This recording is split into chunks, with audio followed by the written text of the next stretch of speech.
নমস্কার বন্ধুরা, আমার চ্যানেলে আপনাদের স্বাগত জানাই। আজকে আমি আবার আরেকটা রেমেডি নিয়ে চলে এসেছি, যেটা হচ্ছে অ্যান্টি এজিং। আর হচ্ছে ত্বক কালো যে দাগ, এগুলো সব পরিষ্কার করে। মূলত মুখের কথাই বলছি, এটা হাতে পায়েও লাগানো যাবে, তবে মূলত এটা একটা ফেস প্যাকই। তো সেটা হচ্ছে, যদি ভেসলিনে এরকম হলুদ মিশিয়ে ব্যবহার করেন, আর তাহলে এই ক্রিমটা ডার্ক স্পটগুলো দূর করবে। আর আমাদের এজের জন্য যে রেখাগুলো পড়ে মুখে, বা এই যে কালো দাগ হয় নানান কারণে, সেগুলো দূর করবে, ত্বক পরিষ্কার হবে, আর রিঙ্কেল দূর করবে আর কি। তো এটার জন্য আমি প্রথমে 1 চামচ নিয়েছি, ভেসলিন নিয়েছি। ভেসলিন নিজেই হচ্ছে রিঙ্কেল দূর করে। এটা যদি রাত্রিবেলা লাগিয়ে রাখা হয় আর পরের দিন সকালে মুখ ধুয়ে ফেলা হয়, তাহলে এটা একাই সেই কাজ অনেকটা করতে পারে। তো এর সাথে যদি আমরা হলুদ মিশিয়ে নিই, তাহলে ত্বক উজ্জ্বল আর ফর্সা হবে, রিঙ্কেলও দূর হবে, আর ত্বক উজ্জ্বল পরিষ্কার হবে, কালো দাগগুলো চলে যাবে। নানান কারণে যে কালো দাগ হয় আমাদের চামড়ায় বা ফুসকুড়ি হয়, সেগুলো চলে যাবে। তো আমি এখানে 1 চামচ ভেসলিন নিয়েছি। আর এর সাথে মানে এই মাপটা আর কি মোটামুটি ঠিক রাখতে হবে, যে 1 চামচ যদি আমি ভেসলিন নিই, তাহলে 1/4 চামচ, মোটামুটি 1/4 চামচ নেব হলুদ গুঁড়ো। আর এর মধ্যে 8-10 ফোঁটা নেব মধু। তো মধুটা হচ্ছে অপশনাল, শুধু হলুদ আর ইয়েতেও, ভেসলিনেও এটা করে লাগাতে পারেন। তো আমি এর সাথে 8-10 ফোঁটা মধুও নিয়েছি। মধু হচ্ছে চামড়া নরম করে, গ্লো আনে, আর ময়েশ্চারাইজারের কাজও করবে। ময়েশ্চারাইজারের কাজ ইয়েও করবে, ভেসলিনও করবে, আর ত্বক হচ্ছে উজ্জ্বল করবে। তারপরে নানা রকম আর কি ব্যাকটেরিয়া জাতীয় যে ইয়েগুলো আমাদের হয় চামড়ায়, সেগুলো দূর করবে হচ্ছে হলুদ যাদের সহ্য হয় না, তারা কিন্তু এখানে হলুদের বদলে দারচিনির গুঁড়ো নিতে পারেন।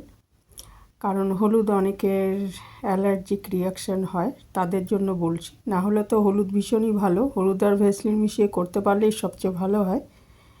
তো তারা সেক্ষেত্রে দারচিনির গুঁড়ো নিতে পারেন 1/2 চামচ মতো। তো এটা খুব ভালো মতো মিশিয়ে নিচ্ছি। খুব ভালো মতো মিশিয়ে নিয়ে তারপরে আমি এটা মুখে লাগাবো। মুখে, হাতে আর পায়ের পাতাও লাগাতে পারেন, তবে মেন আমি মুখ আর গলার কথাই বলছি। আর তার আগে দেখে নিতে হবে যেন মুখে যে লাগাবো, মুখটা যেন পরিষ্কার থাকে। ধরুন বাইরে থেকে এসছে, ধুলো ময়লা আছে, সেটা একটু মাইল্ড ফেস ওয়াশ দিয়ে ধুয়ে নেবেন, অথবা গরম জলে একটু মুখটা মুছে নেবেন, তাহলে ভালো ফল দেবে। এটাকে আমি এবারে লাগিয়ে নিচ্ছি। আর অন্য যে ফেস প্যাকগুলো দেখিয়েছি আমি, সেগুলো সাধারণত আমি চোখের তলাটা বাদ দিয়েছি। এটা চোখের তলাটা লাগাতে পারেন, অসুবিধা নেই। চোখটা বাঁচিয়ে লাগাতে হবে আর কি, চোখের ভেতরে যেন ঢুকে না যায়, আর চোখের তলাটা লাগানো যাবে। মুখে কিন্তু নানান কারণে, আমাদের বয়সের কারণেও হয়, আবার অল্প বয়সেও অনেক সময় বার্ধক্যের মানে ইয়েটা পড়ে যায় আর কি, মুখে রিঙ্কেল পড়ে যায়, সেটার জন্য এটা খুবই ভালো। আর নানা রকম যে ফুসকুড়ি বা ব্রণ বা স্যান ট্যান যে হয়, সূর্যের আলোয় যে নানা রকম ট্যান পড়ে, সবগুলোই এটা দূর হবে। তবে এটা কিন্তু একদিন মাখলেই হয়ে যাবে তা নয়, এটা নিয়মিত মাখতে হবে। নিয়মিত বলতে রোজ নয়, সপ্তাহে 3 দিন এটা মাখলে ভালো হবে। আর এটা সবচেয়ে ভালো হয় রাতে ঘুমানোর সময় লাগালে, তাহলে সারা রাত লাগিয়ে রেখে দিতে হবে, ঘুমানোর সময় লাগিয়ে, এবং সকালবেলা উঠে ঈষদুষ্ণ জলে মুখটা ভালো মতো ধুয়ে ফেলতে হবে। ভালো মতো ধুয়ে ফেলার পর এটা তারপরে একটা ভালো ময়েশ্চারাইজার লাগিয়ে নিতে হবে। সারা রাত লাগিয়ে রাখলে কি হবে, আমরা যখন ঘুমাই তখন কিন্তু আমাদের ত্বক হচ্ছে রিপেয়ারের কাজগুলো করে। আমাদের যে ক্ষয়ক্ষতিগুলো হয় ত্বকে, সেগুলো রিপেয়ারের কাজ ঘুমানোর সময় কিন্তু আমাদের সমস্ত রকমের রিপেয়ারের কাজগুলো হয়। কাজে এটা রাত্রে লাগালে বেস্ট রেজাল্ট পাওয়া যাবে। একান্তই রাতে লাগাতে না পারলে স্নানের 2 ঘন্টা আগে লাগিয়ে, ঘন্টা 2 এটা কিন্তু বেশি সময় লাগিয়ে রাখবেন আর কি। আমি বলতে চাইছি যে ঘন্টা 2 লাগিয়ে রেখে তারপরে এটাকে ঈষদুষ্ণ জলে ধুয়ে চান করে ফেললেন এবং ময়েশ্চারাইজার লাগিয়ে নিতে হবে। বেস্ট রেজাল্ট পাওয়া যাবে রাত্রে লাগালে। আমি মুখে আর হাতের পাতায় লাগিয়ে নিয়েছি। মুখ, গলার, হাতের পাতা যেটুকু বেঁচে ছিল সেটা আমি একটা ছোটো ময়েশ্চারাইজারের কৌটায় দিয়ে রাখলাম। ফ্রিজে রাখার তো কোনো দরকার নেই, কারণ এখানে আমি তো জল বা কিছু ব্যবহার করিনি। সমস্ত ন্যাচারাল জিনিসগুলো শুধু মিক্স করে নিয়েছি। মধুও এমনিই থাকে, আমার বাইরেই থাকে ওটা, আর হলুদ গুঁড়োও তাই, ভ্যাসলিনও তাই। কাজে ওটা বাইরেই রাখা যাবে এবং ওটার থেকে নিয়ে আমি 1 দিন পর পর রাত্রে মুখে এরকম লাগিয়ে নেব।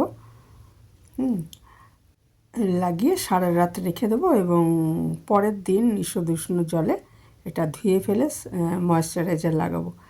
আর যদি বাইরে বেরোতে হয় তাহলে ঈষদুষ্ণ জলে মুখটা ধুয়ে ফেলার পর ময়েশ্চারাইজার লাগিয়ে নিতে হবে এবং ময়েশ্চারাইজার লাগানোর 10 মিনিট পরে সানস্ক্রিন লোশন লাগিয়ে নিতে হবে। ভালো সানস্ক্রিন লোশন অবশ্যই লাগাতে হবে। হ্যাঁ, তাহলে ভালো রেজাল্ট পাওয়া যাবে। এবং এইভাবে কিন্তু আমরা 1 মাস যদি মাখি তাহলেই আমি বুঝতে পারবো যে আমার কতটা উপকার দিচ্ছে।